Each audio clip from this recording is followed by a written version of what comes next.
Olá, sejam bem-vindos a este episódio da 5ª temporada do podcast Sala de Enfermagem, uma realização do Corém São Paulo. Eu sou Vanessa Morrone. E eu sou o James Francisco. E você pode seguir o nosso podcast em todas as plataformas digitais. Lembre-se de seguir o Corém São Paulo e ativar o sininho. As portas da nossa sala de enfermagem estão abertas para você. O Sala de Enfermagem, você já sabe, é um podcast do Corém São Paulo e sempre discute a atualidade. E o mês de abril é um mês muito importante, né, doutora Cleide? É o mês internacional da conscientização para o autismo. E é claro, para falar desse tema tão importante, tão atual e tão discutido no mundo inteiro, nós trouxemos uma pessoa muito especial, doutora Cleide, que é enfermeira, que é especialista nesse tipo de atendimento e que tem toda a sua trajetória profissional, né, voltada para isso. Seja muito bem-vinda, doutora Cleide. Obrigada, eu que agradeço o convite. Bom, e é claro, você já sabe, aqui as portas do Sala de Enfermagem sempre estão abertas para você. Seja muito bem-vindo. Cleide, é um tema que, na maioria das vezes, desperta, né, alguma confusão, não só no cenário profissional, mas também no cotidiano das pessoas. Porque as pessoas acham que autismo é uma doença, autismo é uma deficiência, autismo muitas vezes nem é sabido que é um espectro. Então eu gostaria que você nesse primeiro momento trouxesse justamente essa caracterização. Como nós podemos entender o autismo? Hoje o autismo é definido como um transtorno do neurodesenvolvimento. Eu digo sempre que é um cérebro que funciona de um jeito específico, diferente da maioria. Existe um conceito ainda entre os profissionais da saúde de acreditar que o autismo está relacionado à loucura, a sintomas da esquizofrenia. Ainda hoje a gente tem esse conceito, mas não, ele é um transtorno do neurodesenvolvimento. Tem até uma definição de um artigo que fala que ele é uma alteração na estrutura e no funcionamento do neurônio. Então, ele não tem nada relacionado à esquizofrenia ou à loucura, mas sim a um desenvolvimento deste cérebro. Ou seja, por ter essa característica de ser um comportamento diferenciado, né, a gente não tem um tratamento específico. Exatamente. Né? Então, é um sujeito que tem um funcionamento do cérebro específico. Então, eu não tenho um tratamento, não é uma doença, mas sim uma característica desse indivíduo. Mas essa característica traz dificuldades para esse sujeito. E é aí que entram os acompanhamentos. Então, eu preciso lidar com ele para melhorar as dificuldades que ele tem. E como é que a gente consegue fazer essa diferenciação de cada um desses indivíduos? Como é que se classifica isso? O autismo hoje ainda usa-se a classificação, né? 1, 2 e 3. Desde 2014, o DSM trouxe essa nomenclatura, apesar que o CID não tem. Mas o DSM mantém. Então, o autismo 1 era o antigo síndrome de Asperger. Eu vou ser só um pouquinho mais incisivo, porque você traz o DSM, nem todo mundo sabe o que é DSM. Explica pra gente também o que é DSM. É o Manual de Diagnósticos de Saúde Mental. Certo. Então, ele é um manual da Sociedade Americana de Psiquiatria. Então, o diagnóstico de autismo tá lá dentro do diagnóstico de saúde mental. Mas, Cleide, mas não é loucura, e por que tá no DSM? Então, ele é desenvolvimento, mas eles mantêm desde o início, como foi pro DSM, mantém no DSM, apesar de ser um transtorno do neurodesenvolvimento. Eu acredito que, com o tempo, eles retirem, porque ele não tem a ver com a saúde mental, mas sim com o desenvolvimento. Apesar que ele pode ocasionar um adoecimento mental. Então, a pessoa autista desenvolver uma ansiedade, desenvolver uma depressão, ela tem uma probabilidade maior. Então, eu acho que por isso que eles até ainda mantêm.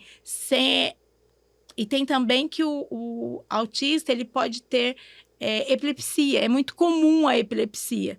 Então, você tem, além do autismo, outras comorbidades que têm a ver com a saúde mental. Então, eu acho que por isso que eles ainda mantêm dentro do DSM. Ou seja, a complexidade do cuidar é muito grande. É né? Um indivíduo complexo. Isso. E por isso que a gente trouxe aqui um especialista, né? Não dá para trazer qualquer pessoa que a gente não tenha essa vivência, essa amplitude de conhecimento para discutir esse tema, né? E aí eu gostaria justamente agora que nós já introduzimos, já colocamos todo mundo na página 1, todo mundo já sabe como o que é o autismo, como chega-se a esse diagnóstico, né? Gostaria que você trouxesse esses desafios para a enfermagem.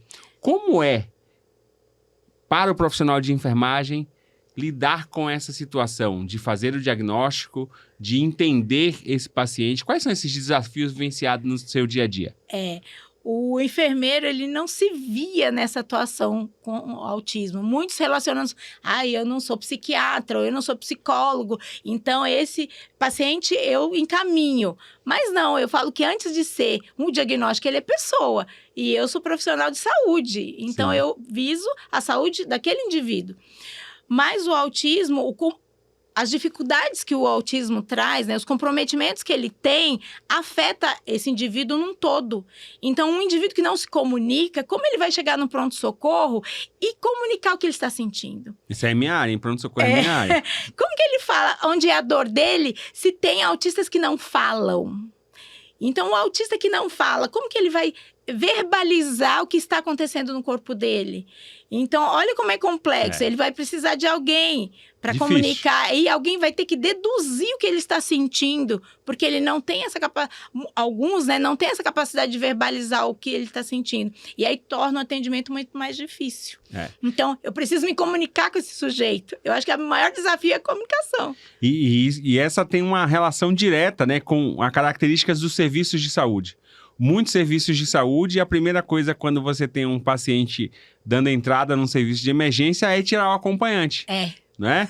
E eu acho que não... Eu tenho 25 anos de formado, atuei muito tempo em urgência e emergência e nunca tive a experiência de cuidar de um paciente autista, né? Do ponto de vista de diagnóstico, de realmente ter já o diagnóstico traçado ali e feito. Então...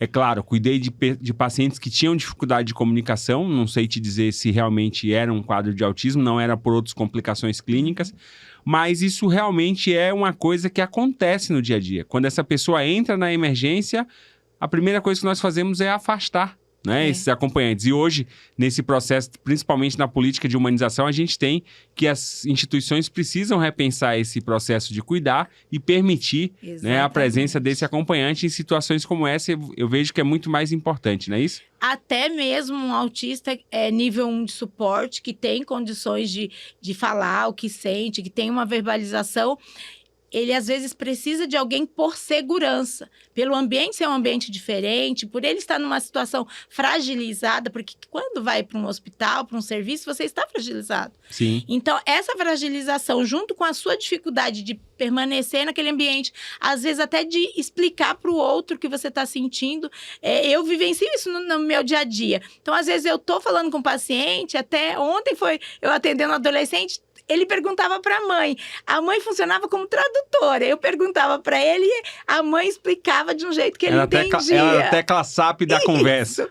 Aí eu falei assim, olha só, mesmo ele sendo verbal, ele precisa de um apoio da mãe. Então, quando eu tiro esse acompanhante, eu posso causar um transtorno nesse indivíduo muito grande, porque ele está fragilizado, ele vai ter medo, ele não vai conseguir se comunicar, ele não vai entender o profissional, né? Então, o profissional vai perguntar o que ele está sentindo e tal. E como que ele vai dizer? Então, independente do nível de suporte, é importante manter alguém junto com ele sempre nos atendimentos. Bom, aí você me coloca num outro cenário, né? Diante de toda essa complexidade que você trouxe, como é que eu posso dizer ou saber se existem protocolos específicos para o tratamento do autismo, para a atuação desse profissional de enfermagem? Quais são as boas práticas que o profissional de enfermagem precisa internalizar para cuidar bem? Olha, eu queria que tivesse esse protocolo. Não tem? Eu tenho ele, mas as instituições não me chamaram para implantar. Tem que ter. Tem que ter. Eu até me questiono quando o pessoal fala, as metas de segurança do paciente, né? Os 6 itens lá, 5 deles são comprometidos pela dificuldade do autista. Então, a comunicação é o primeiro. Então, é um sujeito que pode não se comunicar ou ter uma comunicação difícil e não me compreender. Logo, a identificação dele está prejudicada. Então, quem é você?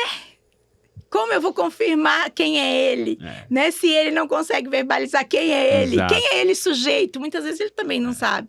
Então, assim, é importante ter um protocolo exatamente para você seguir o que fazer. Então, olha que coisa importante. Quem é o sujeito, ele se comunica, não se comunica, ele precisa de suporte do acompanhante para comunicação? Precisa. Então, eu tenho que manter esse acompanhante o tempo todo.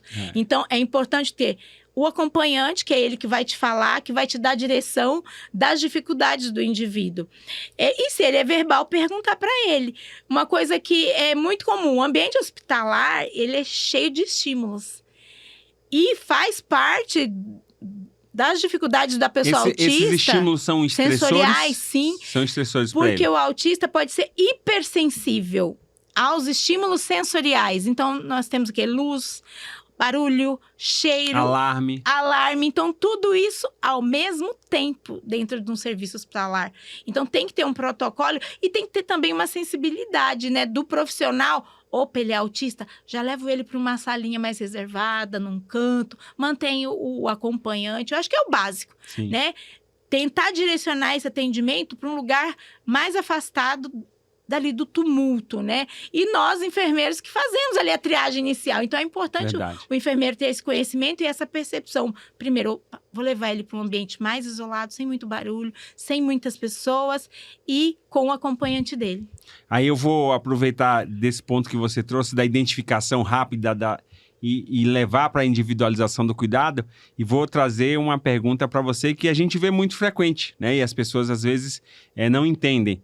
Muitos pacientes, muitas pessoas autistas, elas utilizam uma cordão, né? Com o quebra-cabeça colorido. Alguns têm um girassol. Explica pra gente um pouquinho por que foi feito isso, Cleide. O cordão, o símbolo do autismo é o laço de quebra-cabeça. Certo. Então, eu falo que não é... O quebra-cabeça não representa nada faltando, mas sim várias peças que se juntam e formam um indivíduo. Então, eu vejo isso, que o indivíduo é feito de várias coisas. Então, se junta e forma ele. Então, quebra-cabeça é o símbolo universal do autismo. Certo. E aí, eles criaram, né, alguns a fita, né, o crachazinho com quebra-cabeça. E o girassol é de deficiências ocultas, são deficiências que não são visíveis. Aqui no Brasil, o autismo é considerado uma deficiência, por lei. Então, a pessoa autista pode usar ou do girassol ou do quebra-cabeça. E aí, já que você traz que no Brasil o autismo, né, é uma deficiência por lei, eu gostaria de perguntar para você, neste cenário, né, das políticas públicas, no cenário da política institucional, não do ponto de vista de saúde pública, mas de outras políticas colocadas pelos nossos legisladores, como você tem visto isso para o ganho do acompanhamento do autista? A lei LBI, que é a Lei Brasileira de Inclusão, que fala sobre a inclusão das pessoas com deficiência, é linda. É uma lei linda. Ela fala de adaptação dentro do serviço. Ela fala de capacitação profissional dentro do serviço de saúde. Sim. Só que não é fato. Então, as pessoas não entenderam que, para incluir, eu não preciso só do piso tátil para o deficiente visual, eu não preciso só da rampa para o deficiente físico, mas eu preciso do ambiente adaptado para as deficiências que não são físicas. E o autismo entra nela. Então, um ambiente com uma comunicação visual que não temos ainda. Então, eu tenho um elevador com braille, eu tenho um piso tátil, eu tenho uma rampa, mas e para deficiências que não são físicas? O que eu tenho hoje? Dentro da lei tem, mas falta o quê? A aplicação disso dentro dos locais, todos os locais, não só serviço de saúde, mas todos os serviços em geral. Ou seja, a lei, a LBI, é como muitas leis brasileiras, ela existe, mas não pega na prática, né? Ela ainda tá ali. E aí eu vou trazer um ponto de quando estava enquanto presidente do Corém São Paulo, na gestão 2021-2023, e em algum momento nós tentamos discutir justamente a formação de profissionais de enfermagem com esse conhecimento do autismo para atuar nas instituições de ensino, né? Porque, veja, o paciente, a pessoa que tem o espectro autista, ela acaba tendo várias sessões de neuro, de fono, de fisiatria, né? de psicólogos, de enfermeiros autistas nos seus consultórios. Mas e quando ele vai para o ambiente escolar, que é um ambiente de inclusão? Quem cuida desta criança, doutora Cleide?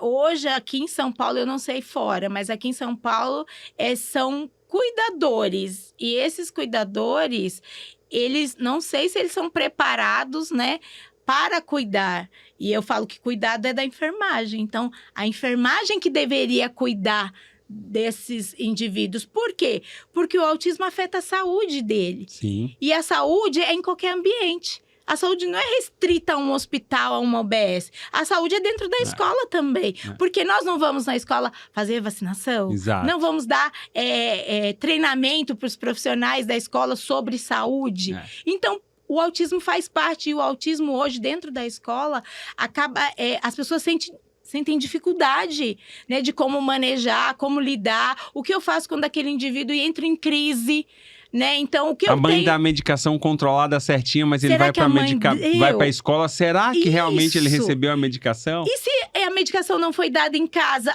na escola não pode dar, porque não tem profissional da saúde? Então, muitas vezes, até o tratamento dele é o quê? A mãe busca mais cedo para dar o remédio, porque dentro da escola não tem profissional para medicar. E aí, se você me permite fazer só um comentário na sua fala, você trouxe o cuidado é da enfermagem. Veja, o cuidado, por si só, ele não é da enfermagem, né? Mas a nossa Lei 7.498, ela é muito clara em dizer que o cuidado ao paciente que tem uma necessidade é do profissional de enfermagem. Ou seja, essa pessoa que tem um espectro autista, ela deveria ter realmente um profissional com qualidade para prestar uma assistência segura. Exatamente, né? com conhecimento. Não é que seja o cuidador.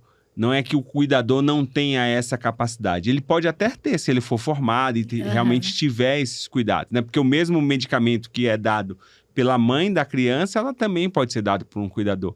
Mas quando se trata de algumas situações específicas, nós deveríamos ter um profissional de enfermagem. Quem sabe no futuro, né, nós não consigamos mais uma área de atuação para os profissionais de enfermagem, sejam auxiliares, técnicos de enfermagem, atuando dentro dessas instituições de ensino e levando esse cuidado diferenciado sobre a supervisão, é claro, de um enfermeiro, né? Porque a gente sabe que o auxiliar e o técnico, para que ele possa atuar, ele precisa da figura de um enfermeiro. Então, nós vamos ter lá, né, a possibilidade de ter profissionais de enfermagem atuando de forma conjunta e, é claro, não vai deixar de ser uma equipe interdisciplinar, porque nós teremos um profissional de enfermagem e também os professores cuidando dessas crianças. Já temos em creche, tem profissional da enfermagem. Eu fiz um trabalho de capacitação em uma rede de creches e lá tem profissional de enfermagem. E esse profissional, ele participou do treinamento para que ele tenha conhecimento de lidar com a criança. Então, eu acho que o fundamental, né? Fundamental 1 e 2 não tem, mas as creches, ela tem. Algumas creches têm um profissional de enfermagem. Eu tenho uma inquietação, vou te fazer uma pergunta e a depender da sua resposta, eu trago a minha inquietação, tá bom? Certo. Na sua experiência, que é vasta para o autismo, o que é que você entende que está faltando no sistema de saúde para cuidar de forma adequada da pessoa que tem o espectro autista? Conhecimento. Ainda falta conhecimento. Volta lá para a formação na universidade. Eu vou em algumas universidades dar palestra e eu sinto essa carência. A pessoa não tem uma noção do que é o autismo. Então, ela não tem na sua formação, ela chega para atuar sem saber. E aí, fica dependendo muito do interesse dela. Se eu tenho interesse sobre o assunto, eu vou buscar. Se eu não tenho, a minha instituição não me fornece essa formação. E deveria fornecer. Então, por exemplo, profissionais da atenção primária, por que o serviço que contrata não forma esses profissionais e dão conhecimento? É o primeiro. Sim. Então, é o primeiro. É a porta de entrada, É a porta né? de entrada. É o enfermeiro que faz a puericultura. Como esse enfermeiro que faz puericultura, que tem que saber de desenvolvimento, não tem noção do autismo? Sim. Se hoje ele afeta 1 a cada 31 crianças. Então, e numa UBS, quando eu trabalhei na UBS... Agora, já que você trouxe dados, eu vou te perguntar, né? Eu tinha 10 mil pessoas, eu tinha 200 famílias. Então, 200 famílias, 10 mil pessoas. 3% seria o número aí de pessoas autistas. E olha a importância desse conhecimento. Porque hoje o diagnóstico é muito mais frequente do que no passado. Com certeza. os profissionais estão se especializando, então você tem mais pessoas buscando conhecimento, mais profissionais sabendo, então esse diagnóstico está sendo mais precoce.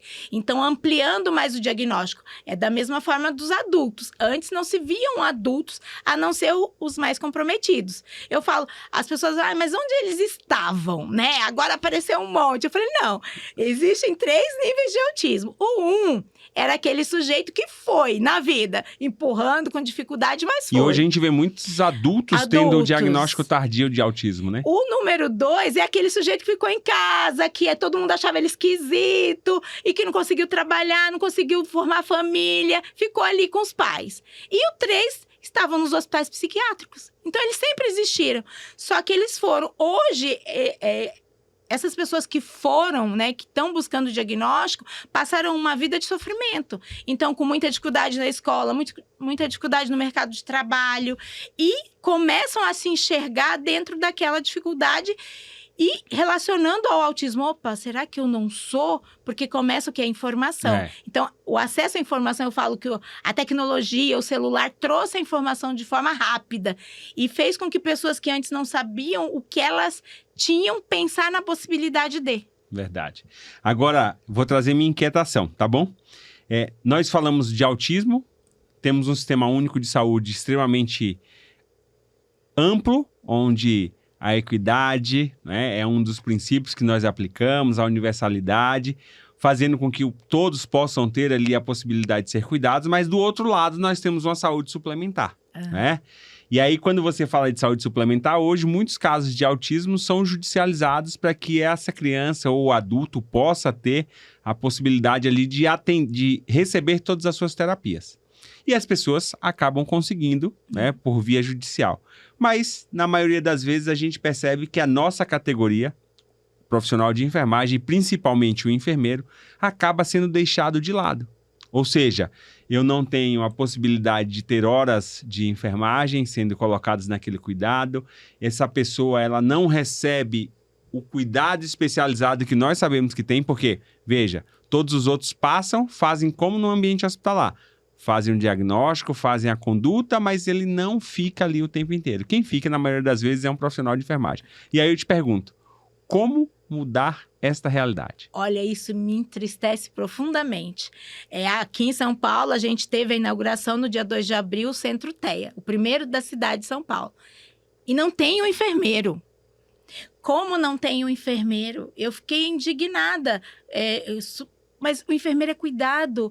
Eu vou ajudar a orientar a família, eu vou orientar essa mãe, eu vou orientar esse sujeito. A minha orientação no processo de saúde é muito importante. Então, o enfermeiro, eles não viam o enfermeiro ali, mas o autismo é um diagnóstico como qualquer outro. Sim. Então, se eu, enfermeira, cuido de qualquer outro diagnóstico de saúde, por que eu sou excluída do autismo? É verdade. Que compromete tantas coisas importantes, comunicação, comportamento, a questão sensorial, e que são dentro dos diagnósticos de enfermagem. Quando eu contribuí no livro da saúde mental, né, das diretrizes de saúde mental, são 47 possíveis diagnósticos de enfermagem. É mais do que diabetes, do que hipertensão. Então, como eu não atuo? Então, tem que virar essa chave dos enfermeiros. Eu sou profissional de saúde, faço parte da equipe multidisciplinar. Então, se eu, enfermeira, estou em todos os serviços de saúde, eu devo estar em todas as clínicas também. E é o enfermeiro que faz o quê? A primeira escuta. Então, se eu faço a primeira escuta no pronto-socorro, na UBS, em qualquer serviço de saúde, eu posso fazer a primeira escuta lá no Centro TEA. Eu posso fazer a primeira escuta lá na clínica especializada, porque eu vou ouvir a mãe. Então, eu falo assim, o enfermeiro ouvindo, fazendo esse processo da escuta, do direcionamento, igual ele faz dentro da atenção primária, ele minimiza o trabalho de outro profissional, por exemplo, um psicólogo, que precisa efetivar mais no acompanhamento terapêutico. Então, correto. O processo de investigação, o enfermeiro pode contribuir. Agora, a terapia, não. Aí é focado no psicólogo, no fonoaudiólogo, no TO, porque é o quê? Momento terapêutico. O enfermeiro é o quê? A escuta, o direcionamento e orientação. Então, eu fiquei muito triste com o Centro TEA de não ter um enfermeiro. E eu vou te dizer que eu tenho uma formação, um pensamento muito forte a respeito de como mudar isso, né? E nós estamos caminhando para isso. a enfermagem ela tem passado por um processo de politização muito grande, né? E como nós vamos conseguir chegar neste processo de transformação? Quando a enfermagem realmente entender que existe a necessidade de ocupar os espaços políticos. Porque a nossa ausência, por exemplo, neste centro especializado do TEA, é justamente porque nós não temos atuação política, né? A importância de atuar politicamente em todos os cenários, sejam ele política partidária, política do desenvolvimento da fiscalização da ética do exercício profissional, a política da saúde suplementar, né? A política da ANS, ou seja, nós precisamos ocupar esses espaços políticos, porque é através da ocupação desses espaços políticos que nós colocamos a importância do profissional de enfermagem e mudamos essa realidade que é muito ruim. Eu concordo com você, é triste ver um centro que tem todas as especialidades e não tem a especialidade morto cuidar, que é a enfermagem, né? Então nós precisamos realmente buscar essa transformação e eu acredito que essa parceria do Corém São Paulo, com você que discute autismo, com outros profissionais que colaboram com esse tema, possam nos levar justamente a essa mudança e essa cultura, né, modificada dos nossos profissionais de enfermagem. Cleide, eu vou te dizer que nosso bate-papo aqui foi excelente. Mais uma vez, o Sala de Enfermagem traz para você um episódio que fala de algo essencial para a sua prática diária. E por isso, eu gostaria que você trouxesse as suas considerações finais para o nosso episódio. Foi um prazer participar desse programa. Eu gosto muito. Eu acho que o espaço que o Corém está levando informação sobre diversos temas que envolvam a enfermagem. Então, é importante para o enfermeiro ter a noção que onde eu posso estar, o que eu posso fazer, né? O meu papel dentro da sociedade como profissional e como parte da equipe multi. Só tenho a agradecer, né, o convite de estar aqui. Eu espero um dia ver em todos os centros de TEA um enfermeiro, né? E até dentro da rede suplementar também não tem um enfermeiro. Ele está em todos os serviços, mas não está dentro dos centros de TEA. Então, eu posso estar porque eu tenho conhecimento e é mais uma porta de trabalho para todos os nossos profissionais, né? Então, eu sonho que um dia eles vejam e comecem, né, a contratar os enfermeiros como parte dessa equipe que já somos. Que bom. E o Corém São Paulo vai trabalhar junto com vocês para que isso aconteça, porque o nosso papel é disciplinar e fiscalizar o exercício profissional e, acima de tudo, promover uma enfermagem empoderada e valorizada. E você sabe que o nosso Sala de Enfermagem está aqui para fazer isso. Por isso, não esqueça de nos acompanhar nas redes sociais, ativar as notificações para você receber todas as informações que estão disponíveis através do nosso podcast, porque aqui as portas do Sala de Enfermagem estão sempre abertas para você.